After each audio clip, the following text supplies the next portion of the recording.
चलिए अब हमारे साथ पैनल तैयार है और पैनल के पास चलते हैं और ट्रेड लेना शुरू करते हैं। आज गाबा सर नहीं है हमारे साथ पैनल में। मानस, गुड आफ्टरनून। मानस, बताइए आपकी ट्रेड। गुड आफ्टरनून अनुज जी। तो देखिए, इंडियन होटल्स पे खरीदारी करने की राय रहेगी। ऑलरेडी काफी स्ट्रांग अप ट्रेंड में था, लेकिन 3-4 दिनों से हम कंसोलिडेशन देख रहे थे। आज फाइनली इस कंसोलिडेशन जोन के अपर बैंड को स्टॉक ने वापस ब्रीच किया है, तो जो हायर टॉप्स हायर बॉटम्स का ट्रेंड है वो कंटिन्यू हो रहा है। तो इंडियन होटल्स में खरीदारी करेंगे 839 की कुछ में स्टॉप लॉस से यहाँ पर खरीदारी करनी है, और 875 875 रुपए के टारगेट सेट करने हैं। ये कैश लेवल्स है। अगर चाहे तो 850 वाला कॉल ऑप्शन ले सकते हैं। 15-16 रुपए के आसपास ट्रेड हो रहा है ये ऑप्शन। इसमें 11 रुपए का स्टॉप लॉस लगाइए 850 के कॉल ऑप्शन में, और 30 रुपए 30 रुपीज के टारगेट सेट करिए। तो 875 के लिए इंडियन होटल में एक मौका, और वो सीजन भी है जो दरअसल अब इस कंपनी के लिए और बिजनेस को ग्रो करेगा। 2% के गेन्स इधर है। सोनी, गुड आफ्टरनून, बताइए आपका ट्रेड। जी, गुड आफ्टरनून एवरीवन। मेरा बाय रिकमेंडेशन यहाँ पे है अल्ट्रा सीमेंट्स पे। अल्ट्रा सीमेंट फ्यूचर्स खरीदारी करने की सलाह रहेगी। प्राइस करीबन 12,060 12,070 के बीच में चल रहा है। फ्यूचर्स में बाय कर सकते हैं। स्टॉप लॉस यहाँ पे रहेगा 11,750 का। टारगेट है 12,500 का पहला टारगेट। उसके ऊपर सस्टेन करता है तो टुवर्ड्स 12,800 के लेवल्स भी नजर आ सकते हैं। काफी स्ट्रॉन्ग यहाँ पे फ्रेश लॉन्ग्स ऐड हो रहे हैं। 3% के करीब हम देख सकते हैं लॉन्ग बिल्ट पोजीशंस ऐड हुए हैं। अपने मेजर मूविंग एवरेजेस के ऊपर सस्टेन कर रहा है। 10-20 EM में सपोर्ट को काफी स्ट्रांगली होल्ड कर रहा है। प्लस ऑप्शन चेन ब्रेकआउट भी यहाँ पे आया है 12,000 के ऊपर। सो एक पॉजिटिव व्यू बन रहा है टुवर्ड्स 12,500 12,800। रचना जी, गुड आफ्टरनून। रचना जी, आपकी ट्रेड। जी, गुड आफ्टरनून। और मेरी ट्रेड जो इस वक्त रहेगी that will be in Paytm. Paytm में अच्छा खासा मोमेंटम आ रहा है, जो आज 3-4 दिन की गिरावट के बाद का टर्न है, और यहाँ पे 976 के करीब फ्यूचर्स में प्राइस है। अगर 960 होल्ड कर जाएगा ये, तो अपसाइड पे ये 1000 की तरफ जाता हुआ हमें आने वाले 2 या 3 दिनों में दिखना चाहिए। 960 होल्ड करना ज़रूरी, और ख़रीदें स्टॉक को। 1000 तक के टारगेट्स आएंगे। स्नेहा, गुड आफ्टरनून, आपका trade. Good afternoon Harshada, good afternoon everyone. अगर आप देखें तो आईटी स्पेस काफी अच्छा परफॉर्म किया है ओवरऑल। तो उसमें से ही अगर आप देखें तो टीसीएस काउंटर मुझे काफी अच्छा लग रहा है करंट लेवल्स पे। इनफैक्ट अगर आप देखें तो काफी अच्छा स्ट्रॉन्ग अपमूव देने के बाद थोड़ा सा कंसोलिडेशन दिख रहा था। आज के दिन ऑप्शंस एक्टिविटी काफी इंटरेस्टिंग रही है, जहां पे 4500 की कॉल, जहां पे हाईएस्ट ओपन इंटरेस्ट कॉन्सेंट्रेशन है, वहां पे अनवाइंडिंग दिखी है। इनफैक्ट उसके ऊपर की भी स्ट्राइक्स में डिसेंट अनवाइंडिंग देखने को मिली है। तो आई वुड सजेस्ट कि यहाँ पे टीसीएस लॉन्ग किया जा सकता है with a strict stop loss of 4400, और अपसाइड में जो पोटेंशियल टारगेट रहेगा दैट विल बी अराउंड 4600। 4600 की तरफ टीसीएस बढ़ने की पूरी क्षमता रख रहा है। और आज यहाँ पर आप देखिए एक मोमेंटम लौटा है, जहाँ पर सुबह में लग रहा था कि बात नहीं बनेगी आज आईटी कंपनियों की तरफ से भी। अमित, नमस्कार, बताइए आप क्या पिक कर रहे हैं। नमस्कार ma'am, good afternoon Anuj ji and everybody on the panel. Ma'am, मेरा इस समय का ट्रेड रहेगा आईटीसी। आईटीसी का अगर हम स्ट्रक्चर देखें तो लगभग 455 के लेवल्स में इसने एक डबल बॉटम बनाया है। आज के सत्र में हम देख रहे हैं कि इसने 10 डेमा क्रॉस किया, और अगर वीकली चार्ट देखें तो 455 460 इसका स्ट्रॉन्ग सपोर्ट जोन है। स्टॉक वहीं से रिवर्स कर रहा है नीचे के लेवल से। और आज के सत्र में ये भी देखा जा रहा है कि वॉल्यूम्स काफी स्ट्रॉन्ग है यहाँ पे, तो इसे बाय करें। स्टॉप लॉस रहेगा 465 का, और हमारे टारगेट्स रहेंगे 485 रुपए के। ओके, अब चलते हैं राजेश अग्रवाल के पास। Rajesh ji, good afternoon. राजेश जी, बताइए आपके पिक। गुड आफ्टरनून अनुज जी, हर्षदा जी, बाकी भी जो पैनल में मित्रगण है, सबको नमस्कार। बाजार शानदार रिकवरी दिखाया। मैंने एक्सपेक्टेड ही नहीं था कि आज फ्राइडे द 13th होने के बाद ऐसा कुछ देखेंगे। और पिक की बात अगर की जाए तो मैं समझता हूँ कि इस वक्त डिफेंस पे थोड़ा सा ध्यान देना चाहिए, क्योंकि हमने देखा है कई तरह के कट आते हुए स्टॉक प्राइसेस में, बावजूद इसके कि ऑर्डर बुक अच्छी थी। तो इस सेक्टर से हमने हैल को चुना है। अगर आप देखो तो वन स्टॉप शॉप है इंडिया की डिफेंस एविएशन नीड्स के लिए, जहां डिजाइनिंग, मैन्युफैक्चरिंग, रिपेयरिंग सारे ही काम करते हैं, एयरक्राफ्ट, हेलीकॉप्टर्स और उनके इंजन्स के। मेड इन इंडिया की जो पाइपलाइन और मार्केट एक्सेस है उसके लिए ये बहुत उपयुक्त स्टॉक है। दूसरी तिमाही में रेवेन्यू देखेंगे तो 6% के आसपास बढ़ा था, बॉटम लाइन 21% बढ़ा हुआ था। सबसे अच्छी बात यह है कि ऑर्डर बुक बहुत स्ट्रांग है। सितंबर के अंत में 1,20,000 करोड़ के आसपास की ऑर्डर थी, और अभी हाल ही में इन्होंने 13,500 का एक नया कॉन्ट्रैक्ट डिफेंस सप्लाई के लिए 12 SU-30 MKI एयरक्राफ्ट के लिए किया है। मुझे लगता है ये स्टॉक 5700-5800 रुपया आने वाले दिनों में बिल्कुल हो सकता है, तो यहाँ पे खरीदारी की सलाह।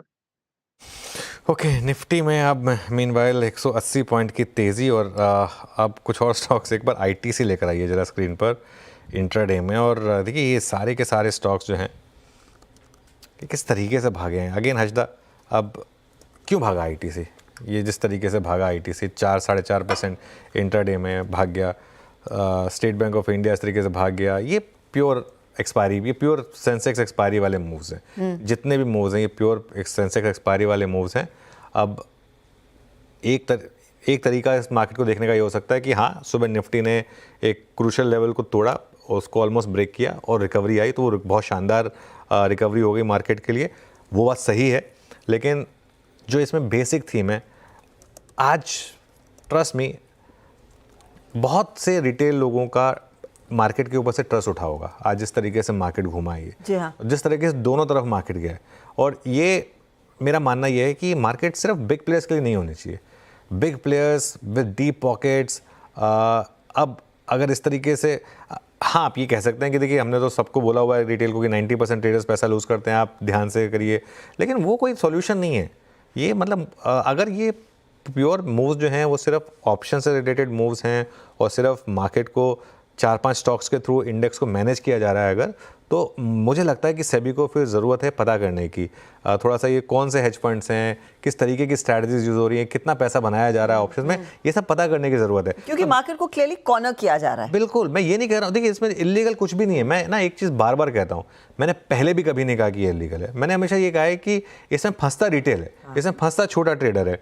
अब आप कह सकते हैं कि छोटा ट्रेडर फिर ट्रेडिंग ही क्यों कर रहा है, ये तो कोई बात नहीं हुई, ये तो वो क्यों नहीं करे भाई छोटा ट्रेडर, लेकिन अब वो उसकी पॉकेट्स इतनी डीप नहीं है, उसका स्टॉप लॉस इतना डीप नहीं है। आज दोनों तरफ स्टॉप लॉस लगे होंगे लोगों के, ट्रस्ट में। ये मुझे बस लग रहा है कि थोड़ा सा आज इस वजह से थोड़ा सा मन खट्टा हुआ है इसको लेकर। ओके, जी हाँ, थोड़ा सा मूड बिगड़ा है। और ऑनेस्टली अनुज, आज सुबह जब हम 10:30 बजे उठे थे, मुझे ही लग रहा था कि 2 बजे के शो में फिर कैसे बैठेंगे अगर मार्केट की वैसी तस्वीर होती। Exactly. उसको लेकर आप सोचिए कितना तनाव हमें हो गया था। Despite just commenting on the market, आप लोगों की पोजीशंस तो होती हैं, तो आई एम श्योर उसका ज़्यादा ही पेन प्रेशर आप लोगों ने झेला होगा। ट्रेड्स जहाँ पर एक क्लियर कट स्विंग देखने को मिला है, उस पर फोकस करते हैं। और उनमें आप देखिएगा काफ़ी इंटरेस्टिंग मूव्स बैंकों में उभर कर आया। इस पर आगे डिटेल में बातचीत भी करेंगे, लेकिन एक बार वेरी क्विकली मानस, क्योंकि हमने सुबह में HDFC बैंक की बात की थी और ये थोड़ा सा स्ट्रॉन्गर काउंटर रहा है पिछले कुछ ट्रेडिंग सेशंस में। आज का डिप और आज का करेक्शन देखकर आई एम नॉट श्योर आप लोग क्या ट्रेड समझें, लेकिन एक ब्रॉडर पर्सपेक्टिव इस बैंक में क्या बन रहा है, चार्ट किस तरफ जाएगा, अज्यूमिंग आज का लो मानकर चले। बिल्कुल, तो देखिए चार्ट तो डेफिनेटली पॉजिटिव है और आज जब डिप देखने को मिला तो भी 20 डे मूविंग एवरेज को टेस्ट तक नहीं किया HDFC बैंक ने, तो ये दर्शा रहा है कि स्टॉक में काफी स्ट्रेंथ है, कंसोलिडेशन है और केवल एक ब्रेकआउट की जरूरत है 1880 रुपए के ऊपर। मेरे ख्याल से 1960 तक के भाव आपको देखने को मिल सकते हैं और अभी भी करंट लेवल्स पे भी जिस तरह के पैटर्न बन रहे हैं, मेरे ख्याल से 1 से 2 दिनों में ही आपको ब्रेकआउट देखने को मिल जाएगा। तो अगर एक ट्रेड लेना होगा तो लॉन्ग साइड पे 1830 के स्टॉप लॉस के साथ एक लॉन्ग पोजीशन बनानी है, जहां आप अपनी टारगेट सबसे पहले तो 1920 और उसके बाद 1960 के रख सकते हैं। ओके, चलिए HDFC बैंक पर होगी बात। अब एक काम करते हैं, एक और सेक्टर की बात करते हैं, मेटल्स। मार्केट में रिकवरी, लेकिन मेटल्स में अभी भी थोड़ा दबाव है। मेटल्स में किस तरीके की गिरावट आई है और क्या हैं ग्लोबल कनेक्शंस, ये समझते हैं श्रेया से। Shreya, good afternoon. Good afternoon sir. Clearly market में रिकवरी देखने को मिल रही है, साथ ही मेटल सेक्टर में भी थोड़ी रिकवरी आई है। शुरुआत में जब मैंने दोबारा इस पर लिंक किया था तो 2.5% तक ये सेक्टर डाउन था, लेकिन अब भी 1% की गिरावट इस पर्टिकुलर सेक्टर में हमें देखने को मिल रही है।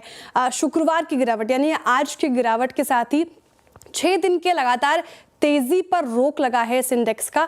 साथ ही कुछ ऐसे काउंटर्स हैं जहां बहुत ज्यादा डेंट पड़ता दिखा है। सेल जैसा स्टॉक 4.5% से ज्यादा डाउन हो गया। और निफ्टी के लूजर्स पर अगर नजर डालेंगे आप तो JSW steel, Tata steel, Hindalco जैसे स्टॉक टॉप लूजर्स में शामिल है निफ्टी के। लेकिन सवाल ये कि आखिर मेटल सेक्टर पे डेंट पड़ा क्यों? तो कई सारे फैक्टर्स हैं। शुरुआत चाइना से करेंगे। देखिए, चाइना में इकोनॉमी सुस्ताई है जिसकी वजह से इस सेक्टर पर दबाव देखने को मिल रहा है। साथ ही डिमांड में कमजोरी आई है, स्टील की डिमांड में कमजोरी आई है, इसने भी सेक्टर को ड्रैग किया है। इसके अलावा आपको याद होगा कि कुछ दिन पहले चाइना ने राहत पैकेज का ऐलान किया था, उस पर भी कोई क्लैरिटी फिलहाल अभी दिख नहीं रही है। अब आते हैं यूएस कनेक्शन पे। अमेरिका में महंगाई अनुमान से ज्यादा है। पीपीआई अपनी स्क्रीन पे आप देख सकते हैं कि पीपीआई 0.40% था, जबकि अनुमान इसका 0.20% रहा है। मंथ ऑन मंथ बेसिस में इसमें इजाफा देखने को मिला है। साथ ही सालाना आधार पर भी प्रोड्यूसर प्राइस इंडेक्स में इजाफा देखने को मिला है, 3% हो गया है, जबकि अनुमान मात्र 2.5% का था।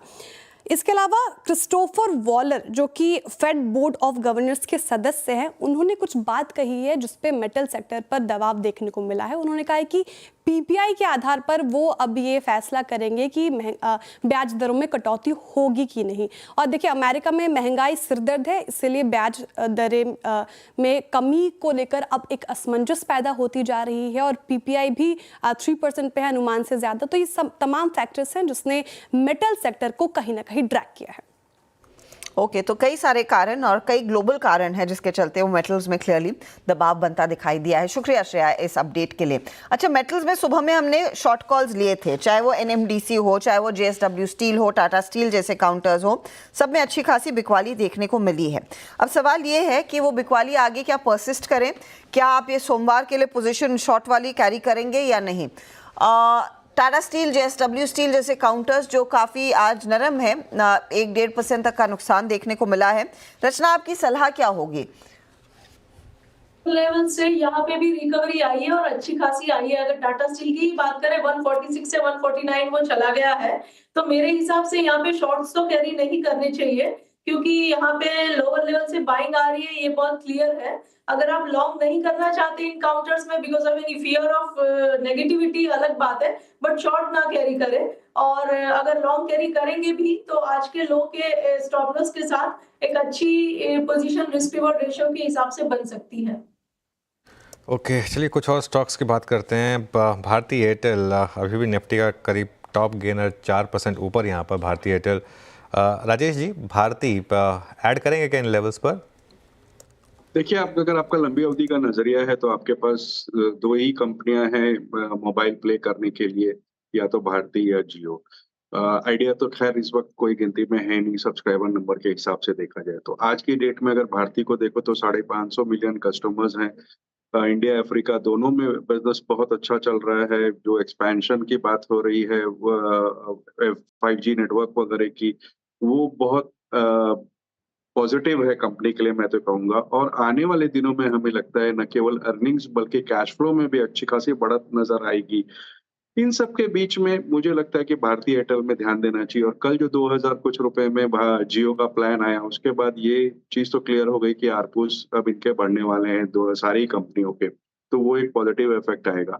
इन लेवल्स पे अगर किसी को साल भर का होराइजन हो तो खरीदारी कर सकता है। हमारा जो लक्ष्य है हमारी कंपनी का, उसमें 1850 रुपए का लक्ष्य है, पहला लक्ष्य। और अगर 2 या 3 साल तक कंटिन्यू करता है तो और भी बड़े लक्ष्य हो सकते हैं, बट साल भर में 1850 का लक्ष्य है, उस हिसाब से इसमें खरीदारी की जा सकती है। भारती एयरटेल में 1850 का लक्ष्य और खरीदारी की पोजीशंस आप लेकर चले। मैं बस देख ही रही थी कि भारती का स्टॉक जो एक समय ऐसा बिल्कुल हिल भी नहीं रहा था, इसने इस साल करीब 62% तक के रिटर्न्स आपको कमा कर दिए हैं।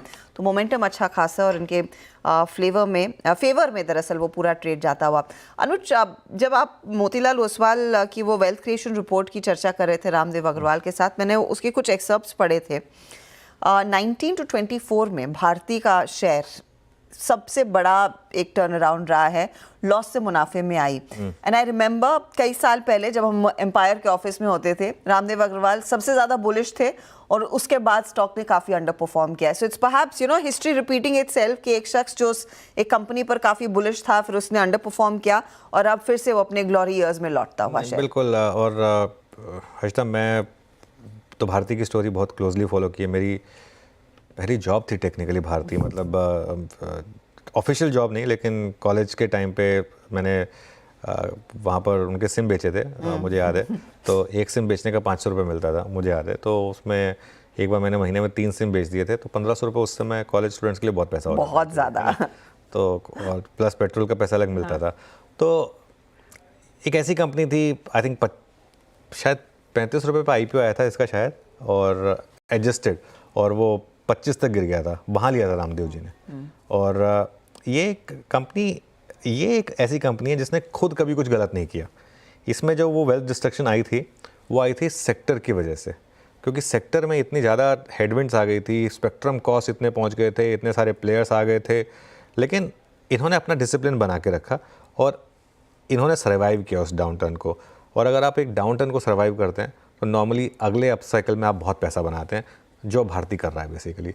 और आई थिंक ये एक रीज़न है कि भारती ने पिछले आई थिंक 6 महीने का पिछले 2 साल में जिस तरीके का पैसा बना के दिया।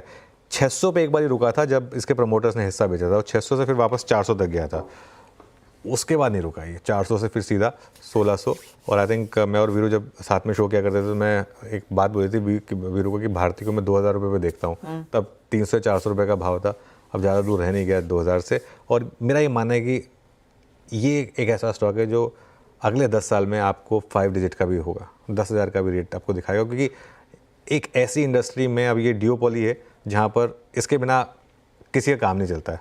इंटरनेट 10 मिनट के लिए बंद हो जाए, आपकी लाइफ इधर की उधर हो जाएगी, है ना। तो इसके लिए ये क्लियरली अब ये नेसेसिटी बन गई है, अभी लग्जरी नहीं है, अब ये नेसेसिटी है। जी हाँ, रोटी कपड़ा मकान और इंटरनेट, ये आपके लिए सबसे अहम इस मार्केट में, या फिर भारत जैसे देश में, या फिर ग्लोबली भी। चलिए आगे बढ़ते हैं और बात करते हैं बैंक की। बैंक्स पर हमने एक बार नज़र डाली थी HDFC बैंक के थ्रू, लेकिन UBS की एक रिपोर्ट आई है बैंकिंग सेक्टर को लेकर, और ये काफ़ी अहम रिपोर्ट है। दरअसल ये रिपोर्ट कह रही है कि यहाँ पर कुछ ऐसे कंपनियाँ हैं जिनकी एसेट क्वालिटी थोड़ी सी बिगड़ती हुई दिखाई दे सकती है, और उस लिहाज से UBS ने अपने टारगेट्स कुछ बैंकों के लिए कम भी किए हैं। क्या चिंताएं हैं UBS की? एग्जैक्टली इस समय क्या हो रहा है मार्केट में जो एक थोड़ा सा आप कह सकते हैं काले बादल लेकर आ सकता है सेक्टर पर? कंचन के पास चलते हैं। कंचन बताइए। Good afternoon. First of all ma'am, UBS की माने तो 3 बैंक इनकी रडार पे हैं जहाँ पे इन्होंने अपने टारगेट को कट किया है। The first one is IndusInd bank, साथ में एक्सिस बैंक, और साथ ही साथ AU स्मॉल फाइनेंस बैंक। सबसे पहले बात कर लेते हैं इंडसइंड बैंक की, जहाँ पे इन्होंने 1350 से जो टारगेट कट किया है और अब कर दिया है 1150 का। इनका कहना है कि इसके इन्होंने इनफैक्ट इनके EPS में भी कटौती की है 5% की और 6% की फिस्कल ईयर 25 और 26 के लिए। एक्सिस बैंक के टारगेट 1250 से 1210 कर दिए गए हैं, और the same time AU small finance में 750 से 640 कर दिए गए हैं। लेकिन इनके टॉप पिक में 3 बैंक शामिल है, जिसका नाम है HDFC बैंक, ICICI बैंक और साथ ही साथ फेडरल बैंक। इनका कहना है कि जो कमर्शियल व्हीकल है और बिजनेस लोन है, उनके लिए जो नॉन परफॉर्मिंग लोन्स का रेशियो है वो कहीं ना कहीं बढ़ता जा रहा है, जो कि खतरा बन के सामने आ सकता है। रिसेंट क्वार्टर्स में अगर हम देखें तो डिसम्बर्समेंट के स्टैटिक पूल एनालिसिस से जो पोर्टफोलियो क्वालिटी में गिरावट हुई है, ये भी एक बड़ा चिंता का विषय है। इनफैक्ट जो NPL है उसके बढ़ने की संभावनाओं को ध्यान में रखते हुए जो क्रेडिट कॉस्ट एस्टिमेट है उसको भी 2 से 25 बेसिस पॉइंट्स तक बढ़ा दिया गया है। तो ये कुछ फैक्टर्स हैं जिनके चलते ये रेट कट और टॉप बिग बन के सामने आए हैं कुछ बैंक्स। ओके, तो